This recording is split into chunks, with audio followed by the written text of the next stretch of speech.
Welcome everyone. Welcome to this Sustain webinar organised by Food Power and the Right to Food. We're just going to let more of you join before we get started, as I know we're expecting quite a few people today. And then we will get moving.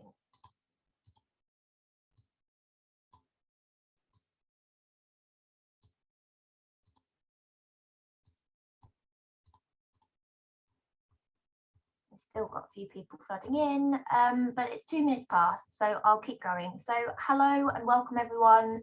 Welcome to this Sustain webinar, which has been organised by Food Power and the Right to Food today. Before I run through the purpose of the webinar and the agenda, I just want to go through a bit of housekeeping, because even though we are over a year into this world of virtual working, I think it's best practice. So just to clarify, this is a webinar version of Zoom, so you can only see the panelists, so there's no need to worry about your camera or your mute button. That is not feasible for attendees for this kind of format. There is a chat box, however, to facilitate conversation, so please introduce yourselves there, let people know who you are, where you're from, share thoughts and ideas as speakers go throughout the session. For the Q&A session, we are asking you to use the Q&A box, which you can find at the bottom of your screen below my face. There's the chat box, the Q&A box. This just means that all of the questions will be put into one place, and if there's lots of chat in the chat box, questions can easily get lost. So to make sure that your question is answered, please do put it in the chat box. Also, with that Q&A function, other attendees can upvote your question. So the more votes it gets, the higher to the top of the pile it goes, and the more likely it is to be answered by the panelists. So that's another reason to use the Q&A.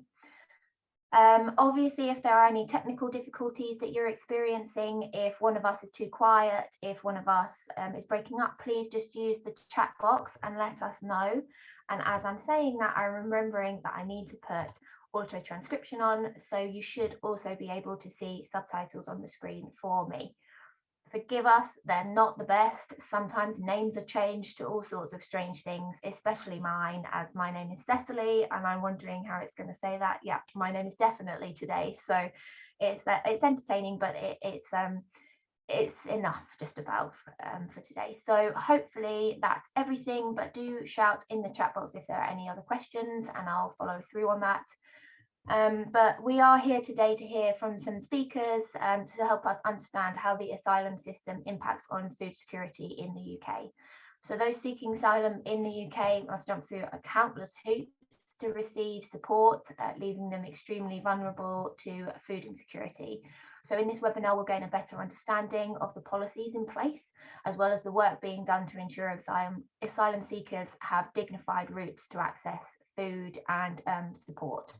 So without further ado, I'd like to introduce our first speaker, who is Emma Burks, who's campaign manager for the West Midlands at Asylum Matters, who's going to introduce us to the asylum system in a bit more detail and talk about some of their research.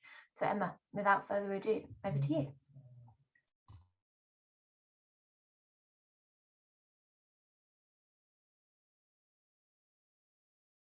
Oh, and I think Emma has frozen at quite an untimely moment. Can anyone else, any of the other panelists see Emma? No. Okay, with that in mind, in that case, I think we're going to move over to Paul, who can fill the slot, and we can come back to Emma. I must introduce you, Paul.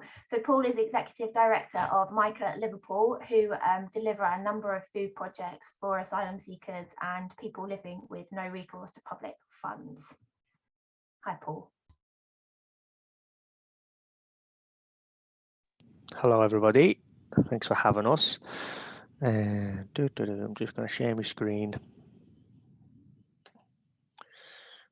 and then we'll get going. So hopefully everybody can see my screen. There we go. So Micah Liverpool we're actually a social justice charity. We're not a food charity, or we're not necessarily a charity specifically to support refugees or asylum seekers, but we are a social justice charity. So we battle poverty sort of at any level, really, and it just so happens that people who have got no recourse to public funds, refugees and asylum seekers, are those in most poverty, really, especially within Liverpool. So the charity was set up around 5 to 6 years ago.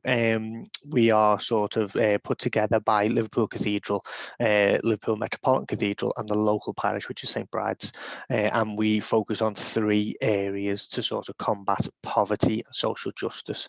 So we look at it sort of as a 3-pronged attack, and the food bank that we run is like a firefighting with the immediate support right from the word go.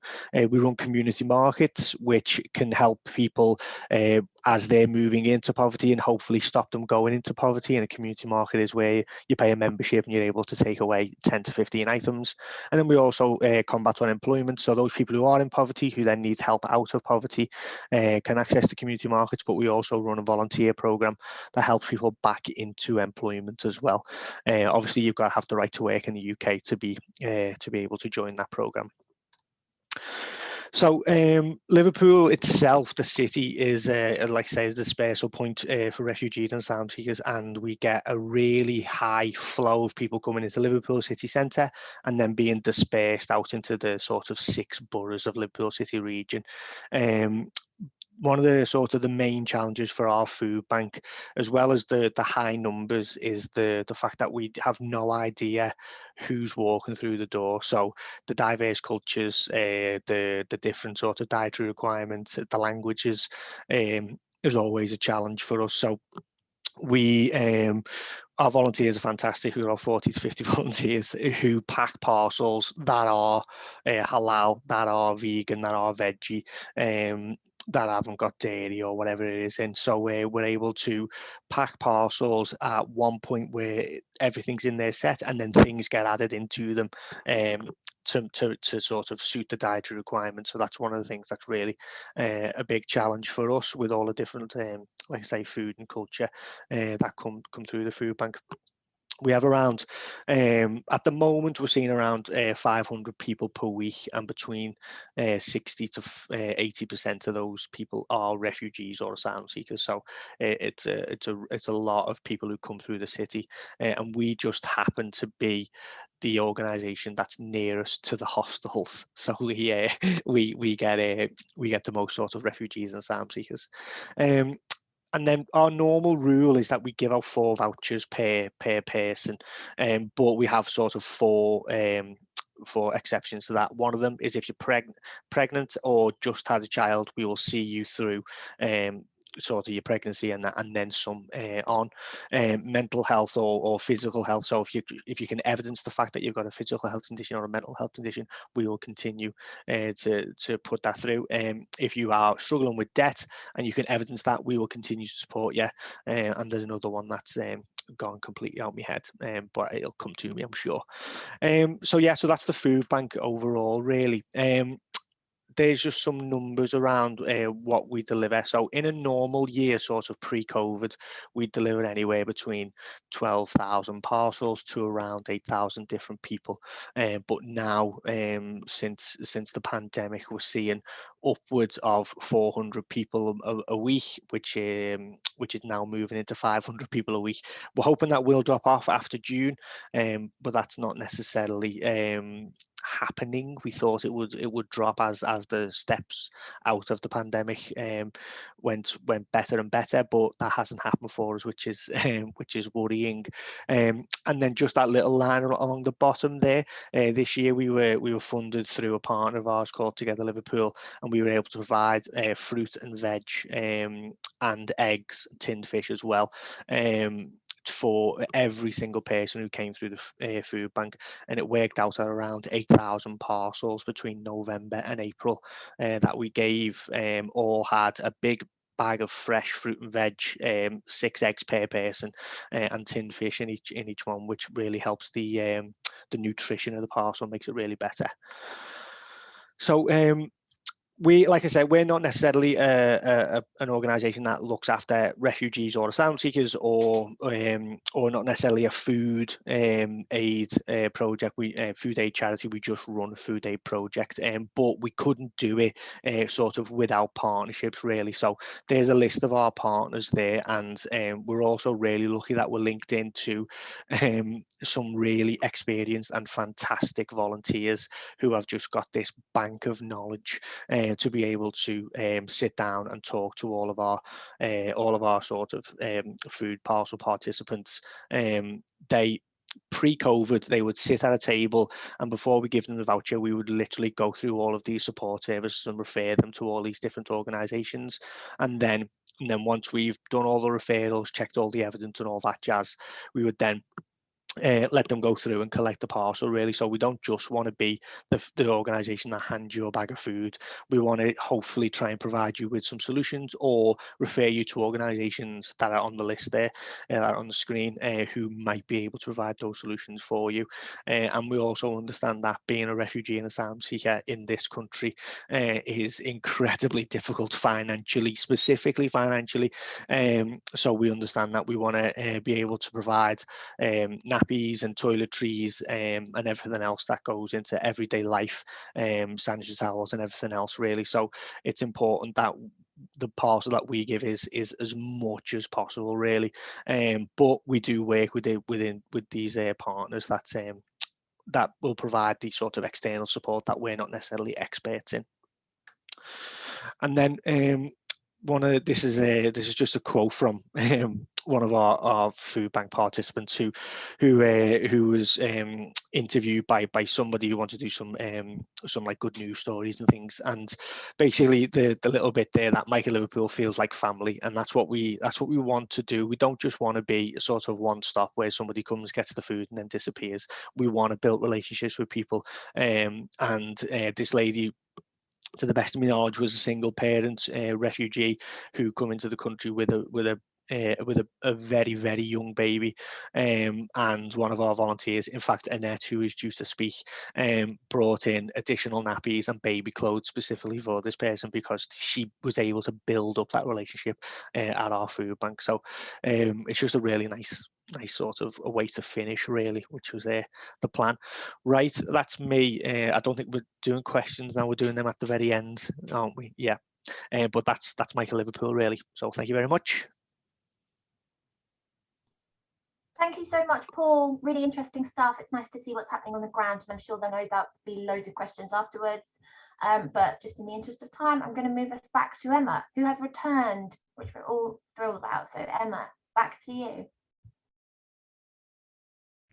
Okay, thank you. I don't know what happened. My internet just dropped out, so fingers crossed this is going to work. I'll share my screen.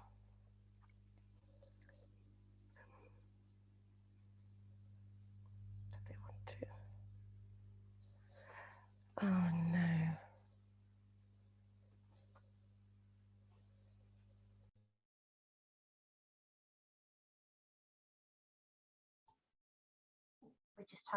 We're just figuring out the slides, everyone, so bear with.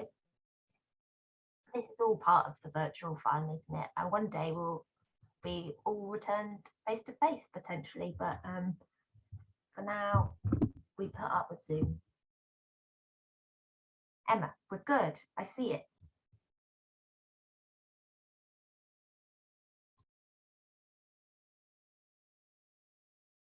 But you're muted. I'm muted, of course. Okay, great. So hopefully this is going to work.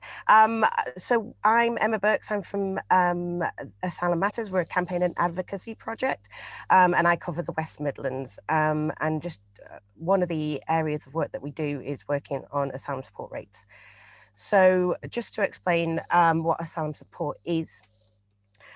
People seeking asylum are not allowed to work. They can apply for work from the shortage occupation list if they've waited more than 12 months for a decision on their asylum claim, and they're not able to access any kind of mainstream benefits. So there's no link to the DWP, there's no link to universal credit. basically they access a support network that's provided by the Home Office, which is a completely separate system. So when somebody comes into the country to claim asylum, while their asylum claim is being decided, they're in that separate system. And then if they get a positive decision and come out at the end with a positive decision, they then can access mainstream benefits, such as universal credit at the moment, etc. There are, just one second, there's currently at least more than 600,000 people living on asylum support, and there's two different types of support. One is that you'll hear about. One is Section 95 support, which is for people that are waiting for a decision on their asylum claim or families that have been refused, and then a Section 4 support, which is for refused asylum seekers who are single adults that haven't got children, so generally, or have children after they have been refused asylum as adults. So adult asylum seekers, once they get to the end of their process, all support will stop from Section 95, and they will then be made destitute. They can then go back into the system into what's called Section 4 support, but that's through a different application process, which is very difficult, and you have to fulfill certain criteria. Just to explain that Section 95 support is provided on a prepaid card as well as Section 4, but with Section 95, you can only receive cash support, and use that card like a Visa card in shops.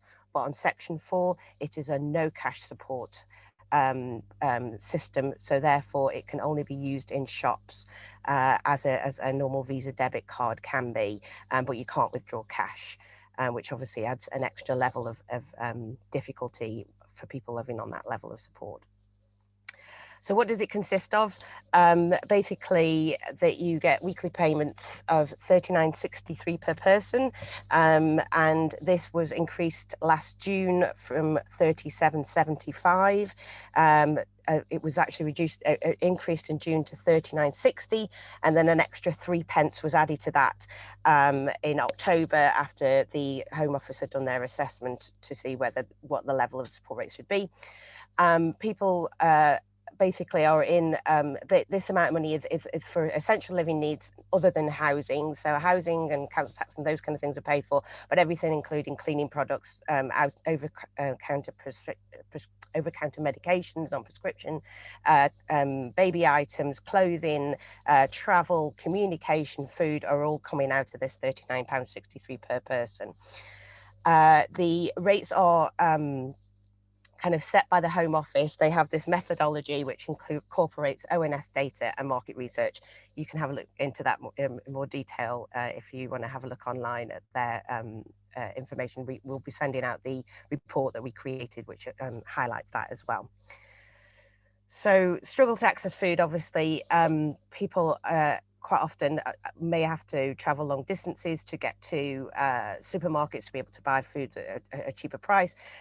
Just to say that as part of the asylum support rates, the weekly amount allocates one, within that amount of money, they allocate one day saver pass, so about £4.50 per week to be able to do that. So having to travel long distance, obviously then not being able to bulk buy and travel and be able to carry those. Quite often there's a lot of issues around storage in the houses, because they're very often shared houses with a number of people living in there.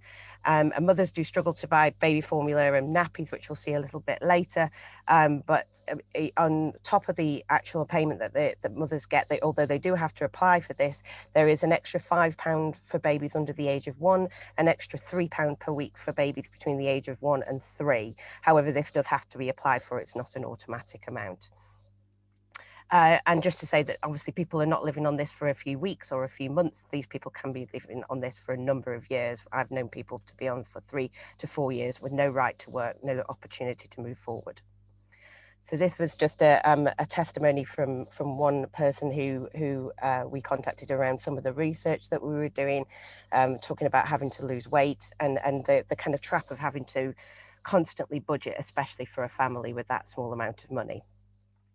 So this is our research that we did last summer, and basically we wanted to do a 2-week snapshot. We did an online survey with people in the asylum system who were living on asylum support, and we asked them to basically outline how they lived on asylum support generally, but obviously also we did incorporate questions regarding lockdown and COVID-19 and all that kind of the impact of that as an added impact on top of living on this level of support. So these are some of the results that we got. At the time, it was £39.60 people were receiving at that moment in time, and 84% said they don't always have enough money to buy food. Quite often, people that are on asylum support, most of the time, in all the answers, so we asked people to say whether they could, and then to kind of give extra explanation of how they deal with the situation and why they can't afford food. Most people said that they sacrificed other things, so if they could afford food, they'd have to sacrifice other aspects, whether that be clothing, whether that be communication, travel, etc. Again, issues around not being able to bulk buy, potentially not having freezers, and the cost of having to travel to further away shops that would be cheaper, but obviously local shops are cheaper, but obviously local shops, would be more expensive, but obviously they wouldn't need to travel there. Just one some testimonies here. Okay, I'll keep going through. So we've got two more items. So baby items, again, a lot of mothers struggled, especially during lockdown. Obviously local shops are more expensive, and again, struggling again to be able to buy food. 1 in 10 people found it difficult to be able to afford data and phone credit. Most people use mobile phones for Wi-Fi. Asylum seekers aren't allowed to have bank accounts or can't set up contracts, for example. Very often people use free Wi-Fi in shops and libraries, but this was not available during lockdown.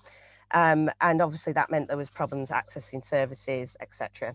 As you can probably imagine, again, just to say there that 95% of people said they couldn't afford public transport on £39.63 a day. That is purely basically impossible to be traveling properly. So the impact of COVID-19, again, as you can imagine, it was the aspect of not being able to do online shopping without a bank account, not being able to bulk buy, having to travel long distances, and obviously risking life because of having to do that on public transport. Final one was just on homeschooling. Again, as you can imagine, having little access to Wi-Fi, and also the fact that they had little access to laptops and things like that made it incredibly difficult. But they did reference a great deal of support from the voluntary sector and the schools. So these are just a couple of things that we ask people to do as a campaigner. So basically, we're calling on the Home Office to increase asylum support rates to 70% of universal credit, and also to lift the ban on working. That's me. I'm glad it finally worked. Thank you very much. Fantastic. Thank you so much, Emma. Okay, and next up we're moving to Robbie Cowbury from the Migrant Destitution Fund in Greater Manchester. And this is just also a reminder to keep putting your questions in the Q&A if any come up as the speakers are talking. So Robbie, over to you. Thanks, Cecily. Hi, everyone. I'm here with Umair as well, who's come along and can share some of his experience in a bit and probably say a lot better than I can. Just to quickly tell you what the Migrant Destitution Fund is. We provide £80 grants available monthly to people with no recourse to public funds, so asylum seekers, but also people with working visas who still can't claim benefits, and on the basis that they can't cover their basic needs. So that's food or shelter, food being a really big part of that. We cover the 10 boroughs of Greater Manchester, so it's just in GM that we operate, and it's through like our 18 partners locally who provide loads and loads of other support as well. So we're entirely voluntary ourselves.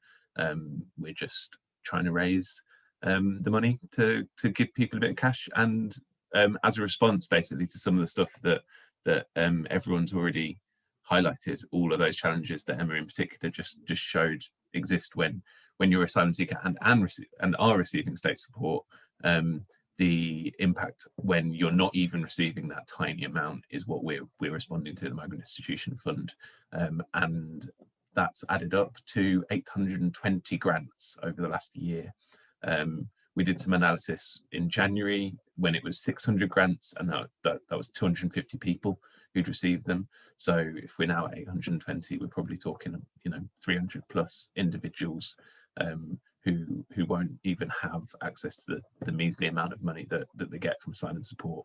I think there's a few things that are really, really important to us, like principles wise. One is dignity, and that's so people don't have to beg or to access some stigmatized routes that exist, or be dependent actually on friends and family and acquaintances, which a lot of people are. And I think the research showed as well, like 40% nearly of people that we supported are staying with acquaintances, and that might mean a room, but it's unlikely to mean board often. So you not necessarily going to get food within that. You're just relying on people to for a roof over your head, and that can go at any time. So giving people a bit of dignity and being able to provide some of that for themselves is a really important part of what we do, why we set up. Choice is another one. So people have money in their pocket and can use it as they want to, and can purchase the things that they want to. I think also that often is not conditional. £80 grant that someone might get, they can use how they want. So they can spend it on food, they can spend it on phone credit, they can go to this, well, they can't go to the cinema at the moment, but after 17th of May they could go to the cinema if they wanted. And I think that's important to us. And then the final kind of principle that we're based on is justice, is that everybody in this country should have access to the same stuff regardless of their immigration status. And we, I think, all share the principle that we shouldn't have to exist. We shouldn't have to give money to people who are locked out of the benefit system. That should be something available to absolutely everybody. But until it is, we have to.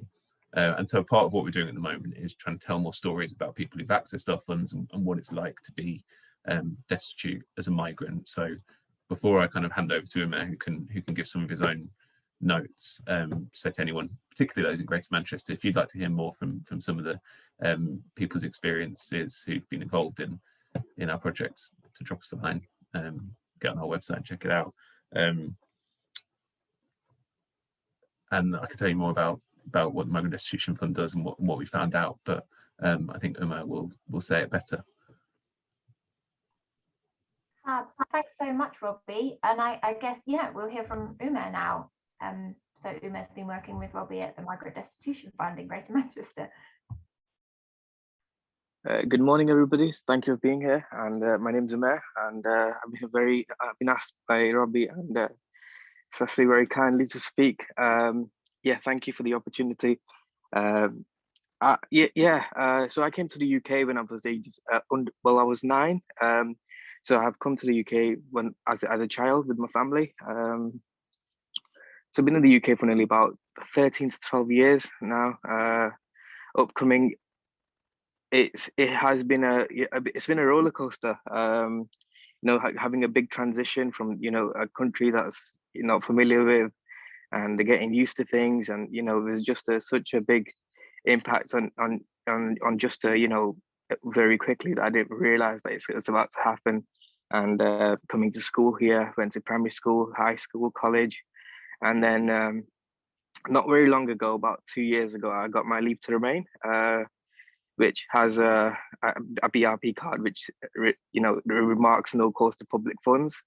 And at the time, we weren't in COVID-19, like we weren't in the pandemic, and I was working. So I was very initially finished college and got into work. So I worked myself, and I was doing okay. I was climbing up the ladder very slowly. And as soon as the pandemic hit, I was basically rock bottom because I lost my job, lost like the accommodation that I was staying at because I couldn't afford to pay. I was pretty much on bottom line again. And overall, as Emma mentioned before, because even my parents were on section. I think it was one of the I think it's section 95. I think it was, and at the time when they were in section 95, it was literally £35, not 39. So it was £5 a day living standard. And during that time, I was still in school, And then I used to walk to school every day and walk back. It was 3 miles there and 3 miles back, because we just couldn't afford to, even get a bus pass. And it's such a difficult system we're in, and everything is having to kind of accommodate with that £35 a week, £5 a day. It becomes very difficult, and understandably, I'm not sure how the Home Office work their status out that the £5 going to go really far, but it doesn't get anywhere. And yeah, so I mean, during the time I worked and then come back and hit rock bottom again, it's just that system we're in again. It feels like you got a positive outcome, but there isn't a positive outcome. It's like a sweet prison. You're in a prison that you can't leave, but you've got access to, like, you can go out for a walk, you can do what you want to do, but there's limited resource and limited kind of facilities available for you. And as a British citizen, if it was for somebody who's a British citizen, there's a lot more out there. There's a lot more. There's bigger organisations to help them, like such as the government. But people like us, as destitutes and refugees and asylum seekers, we get put in a system. It's like we get segregated out of the bigger community in the UK. So I definitely feel that charities like such as there's many charities in Manchester at the moment, City of Sanctuary, Growing Together projects, and again migrant destitution funds. They helping people like myself, and there's many people out there who who are hidden, and they don't know about things like this. And it's best way forward is to actually neutralize everything and make sure everybody's together and like equality, instead of just focusing on the British people. But I genuinely feel, again, it's £80 that we get every month, and it. I wouldn't say it's like a huge deal, but that £80 goes a long way, because every little helps, and I definitely feel that it's definitely made an impact on myself as well. Being able to freely kind of be able to afford food, small things like food, be able to afford a bus pass if I wanted to go somewhere. And it has definitely helped. And with work wise, I am looking to get into work and hopefully take it on from there. But I definitely say it's been a huge help. And family, my family also is still in the asylum process. And so yeah, I hope to maybe in the future at some point it'll become a better situation for everybody. And yeah, that would be it. Thank you very much for listening. Thank you so much, Umair. It's really important, I think, having this conversation to hear from someone with lived experience, so we better understand that perspective, because we can't all sit here and talk about it without that. So thank you so much for coming and sharing your story.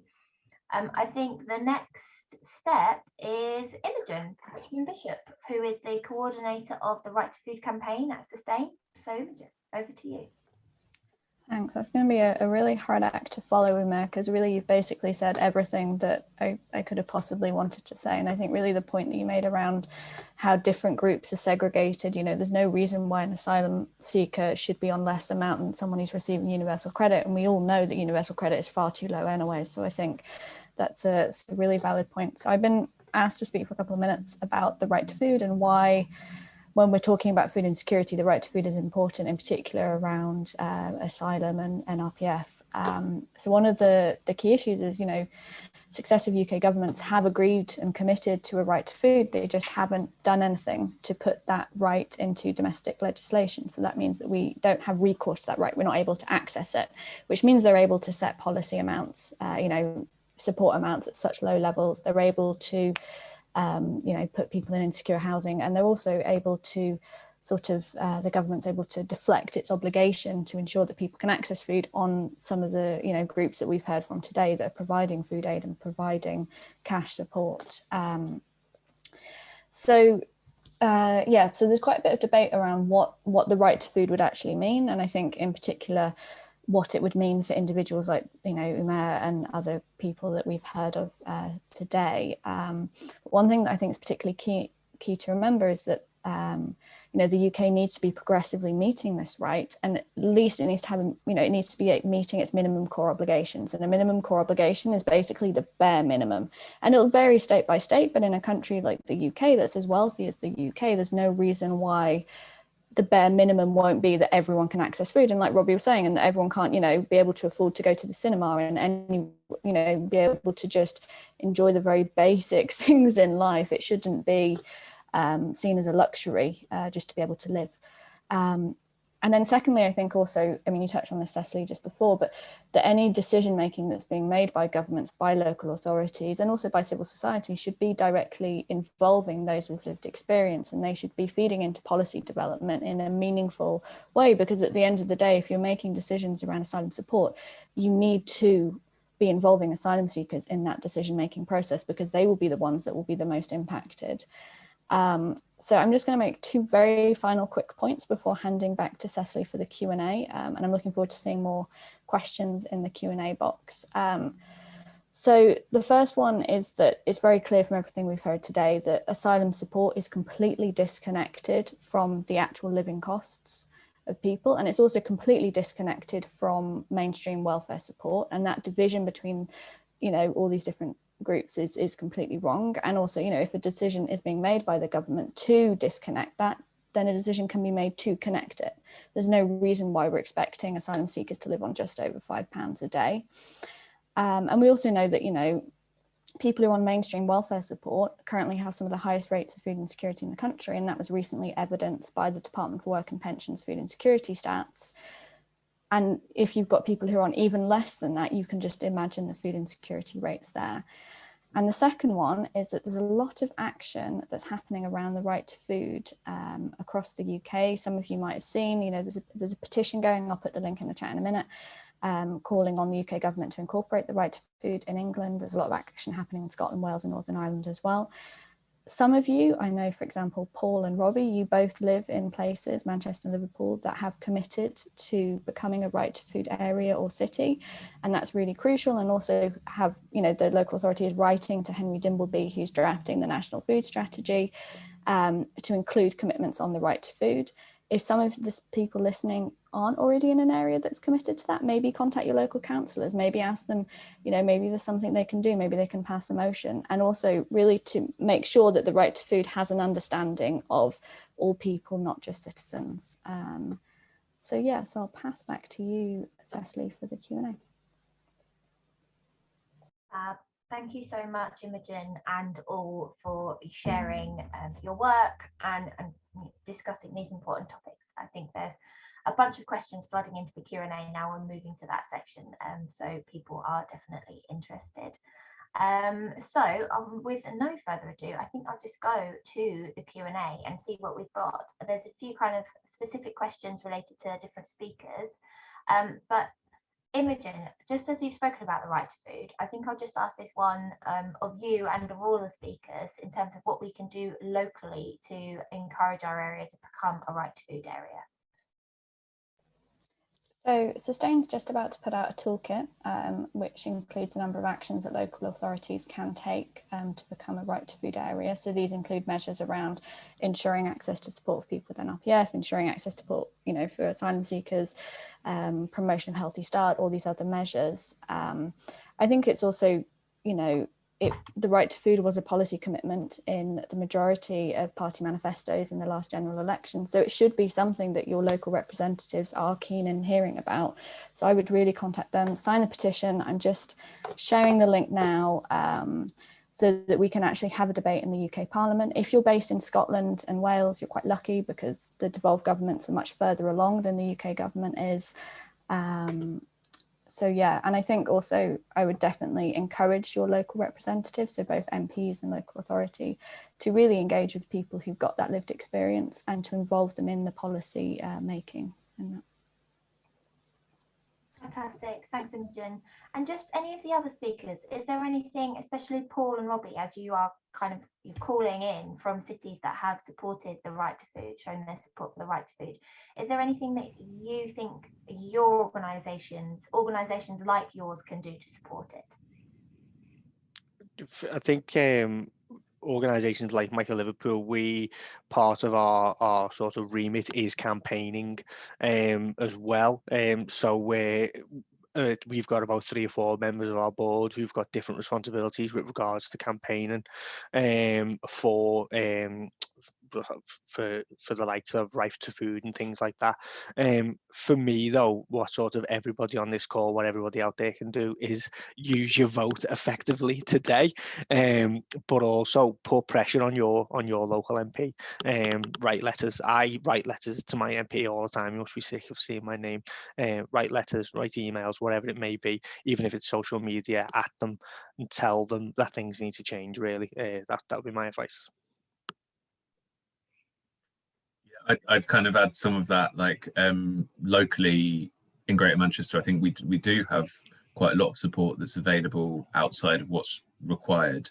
But while people are still like locked out through having no recourse to public funds, then they're going to be in desperate circumstances. So that is a legislative change that needs to happen, so people can work, so people can access benefits, all of those things. The only other thing I'd add locally, like the Migrant Fund works with, you know, all of our partners who refer into us are the ones providing the most support and food and things like that. But the other important part is transport, people getting around, being able to get places to collect food or wherever they might be staying next. So as well as food, it's important to think about some of those other needs like transport. Yeah, no, very good point. It's, you know, it's a whole web of it's a whole system, so it's not just food, there's other things to think about. And yeah, the power of our leaders should not be underestimated, and we shouldn't let them just sit. We should talk to them. So it's very useful to be reminded about that on an election day. Okay, thank you very much all. I think one of the questions is, we're all here to better understand, one of the questions is how we can better involve and support asylum seekers. So to do that, we need to understand where we can find data, to understand kind of how many there are in our local authorities, and therefore what we can do. So Emma, I know there was a question in the Q&A, but might you be able to talk to that one, please? Yeah, sure. I did have answered in a type box as well. I found the, but just to explain, the immigration stats come out every quarter. The last one was up until the end of last year, December 2020. And one of the spreadsheets within there, which I've put the link into the page, and you just have to go under the spreadsheet, and then it's a drop down box. It's a bit fiddly, but it's a way of finding for local authority regions how many people are on asylum support. They as far as I understand, that data is just for section 95, not for section 4, but it would give at least some idea of the numbers of people living on asylum support. So that's the best way. I think part of that question as well was what help is provided to people to complete applications and such. So the Home Office, their contracts are, the housing is provided by private companies. So in the West Midlands, it's Serco. In the Northwest, it's Serco as well, isn't it? And then there's Mears and Clear Springs in other areas of the country. But the advice and guidance aspect is provided by a charity called Migrant Help. They have a national phone line. I can put that in the chat if you want. But there, I would say sometimes it's better to find local, smaller organisations that can do the kind of face-to-face, obviously outside of COVID, to support people through that too. So, you know, like the asylum links that you were talking about, Paul, and the Refugee Women Connect, those kind of organisations that are able to give that all around care rather than just being a phone call, just filling in the form and then sending it off through, you know, and not having that wraparound support. So I'd suggest finding local organisations to help with that as well. Fantastic, thanks very much, Emma. Did anyone else have anything to add to that? No, shaking of heads. Okay, right, well, back to the questions that we've had so far. I think one of from Kathy Calborough is, what is the best way to support asylum seekers who have had their applications refused by the Home Office? and have submitted again. So what is the best way to support their application? Any thoughts on that one? Go for it, Bobby. Yeah, I certainly, if you're in Greater Manchester, setting up a direct debit to the Migrant Restitution Fund would be excellent. But beyond that, and in every place, it's kind of echoes what Emma was saying about small local charities. So Uma, for instance, like mentioned City of Sanctuary Manchester, they've got a lot of voluntary stuff. And there's a lot of City of Sanctuaries around the country. He's also connected to Growing Together Levenshulme, which is like a community garden that has loads of great projects for destitute asylum seekers, other migrants with no recourse to public funds, and volunteering, stuff like that. I think that kind of peer support and emotional support is massive for people. Gives a bit of hope. Can I just add as well, there will be law firms out there that do stuff for free for refugees and asylum seekers as well. Another member of our board, we've got a fantastic board at Micah, runs Jackson Lees, and they do a lot of work in Liverpool to support refugees and asylum seekers who've been refused and then have to reapply and things like that. I'm not an expert in any of that. That's really technical stuff. But there will be, like Emma says, local charities, but also local law firms who will have a pot of money available to support refugees and asylum seekers. I think just to add on to that, yeah, it really depends on the local area. There is an organisation called NACOM, which is the No Accommodation Network. They're specifically set up to have a network of organisations that support destitute migrants. A lot of them do provide support, housing and immigration advice to refugee asylum seekers. However, it is few and far between, so it is not an easy thing to obtain, especially when people have been refused. So the No Accommodation, or NACOM, I'll find their website and put it in the chat. They're a very, very good way of like finding out the local organisations that will be able to support them, whether that's a night shelter, whether that's immigration advice, whether that's food parcels, etc. Thanks, Emma. And Uma, you've got your hand up. Go for it. Yeah, just to mention, about the people who do get refused. My mum and dad are still in that process. They are waiting to hear back from the Home Office. It's been about nearly 2 years. We have had no replies or anything like that. Also, I don't live with my parents anymore because due to turning 18, they have separated my case out, and I was given a leave to remain. And they have just told me to go find somewhere to live, and I have no rights to live up where my parents are living. So because of the NAS accommodation. Further, I mean, we have been to few organisations out there in Manchester about if they can do something about mum and dad's case. In the past, they have looked at the file and they said, unfortunately, there isn't any weight to the file to be able to kind of take it further, and the chances of successful outcome is very low. Therefore, we have been turned away for that reason, to not kind of get the support we required. And however, there are like solicitors and firms out there that that charge heavily to kind of to accommodate the the financial kind of side of things becomes a lot more difficult when we come to put applications to the Home Office, and living on £5 a day and trying to afford an application by the solicitor, which is going to cost you £5k, is stupidly high, and for many people out there, I don't think that's affordable, and getting turned away from the organizations saying that for a successful outcome, chances are very low, and being turned away from them is basically saying that you hit rock bottom again. So that's something to highlight, as it's been experienced in the past by myself and my parents. So yeah, I just generally thought that I mentioned that in there.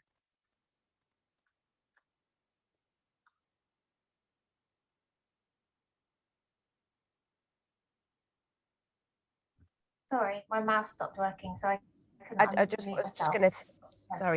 was just going to say, just to say that in the end is very difficult to get back in the system, or at least can be. And a lot of these organisations, it's very difficult to get funding. Obviously, there's no chance of getting any kind of governmental funding to be supporting people that the Home Office believe should not be in the country anyway, that their application has been decided anyway. And obviously, destitute migrants is not something that's easily fundable, which I'm sure Robbie can highlight, and Paul, to try and provide the support. So it's very much reliant on the charity and voluntary sector to do this kind of level of support. Yeah, okay. Thanks so much, all. I think that more than answers the question, and it's good to know what is available and what more needs to be done. I have another question for all of you, especially Umair. I mean, in terms of that, thinking about support for people that have had their applications rejected, but just no matter where you are in the system or what the kind of result is, what more can food poverty alliances and food partnerships, for example, often of which include local councils, be doing to better support people in the asylum system and with NRPF? I mean, just in general, I think, you know, when it comes to, I think there is a lot of organizations out there even providing, you know, the basic needs. I think as charities, it may come to a point that, you know, they should start focusing on to, like, you know, even doing like small applications and like things like, you know, filling out forms for people who are not able to speak English, having difficult circumstance, or not even having access to printers or anything like that. Even small forms like making an appointment or helping people, you know, book for a dentist appointment, things like that would be very helpful.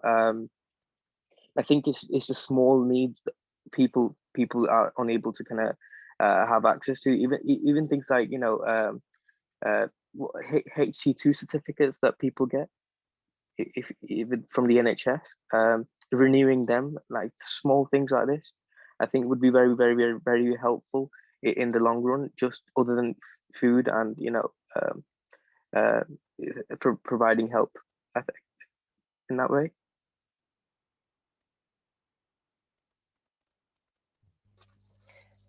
And can I just say, on a larger scale, I think that calling for the removal of no recourse to public funds as a status nationally as a governmental policy would be a one step forward, plus providing funding to local authorities to support those people who currently local authorities are not allowed to illegally, they cannot legally support people with no recourse to public funds. That's slightly changed during COVID, but that's something that on a national scale needs to happen. But the smaller support that Umar was talking about from local, from the voluntary sector is also totally invaluable.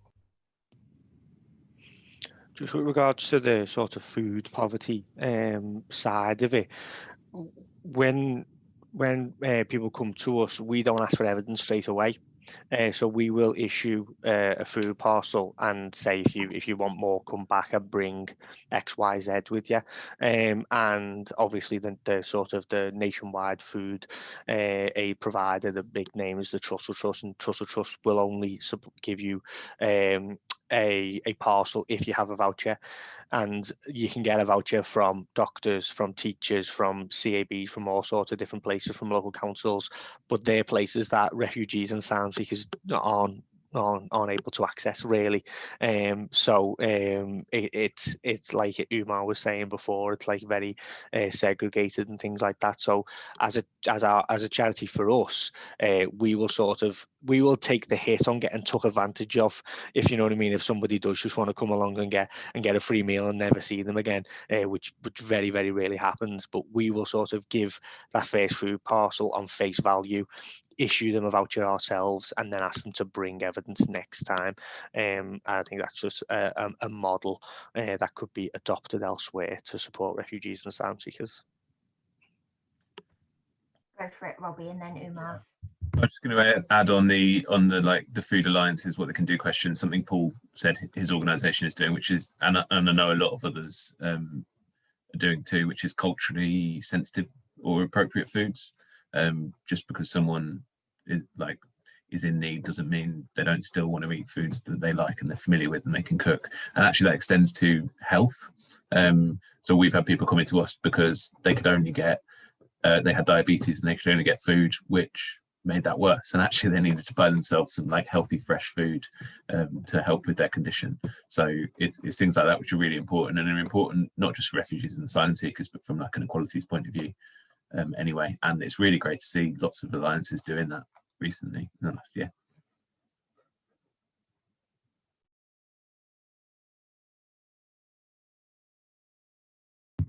Umar, do you want to add anything? I think your hand was up. Oh yeah. Lastly, I just wanted to mention that even like how I think just even things like referrals that people are having to do to like people to go access food banks and get food codes and be able to access food. Sometimes people know about food banks, but they don't know people who could do referrals for them. That's sometimes a big a big gap gets left out for people that that aren't able to go out there and find people that can do referrals for them. And they know about food banks, but they're unable to find people who could refer them to them food banks. So I sometimes feel that just having that food bank available for everybody, just to do a walk-in and say nobody goes to a food bank without a reason. So I genuinely feel whoever turns up to a food bank got a valid reason to be there, and then having somebody to refer them on there is just, what if they haven't got anybody to refer them, but they've got themselves there for the food. So I just genuinely feel give if they're there. So that's something that I personally feel that should be done. Yeah, very much so. It's not really our right to pick and choose in that way. We've only got 3 minutes left, so I'm just going to move us on to one final question that I think we've got time for, and I think it's an interesting one.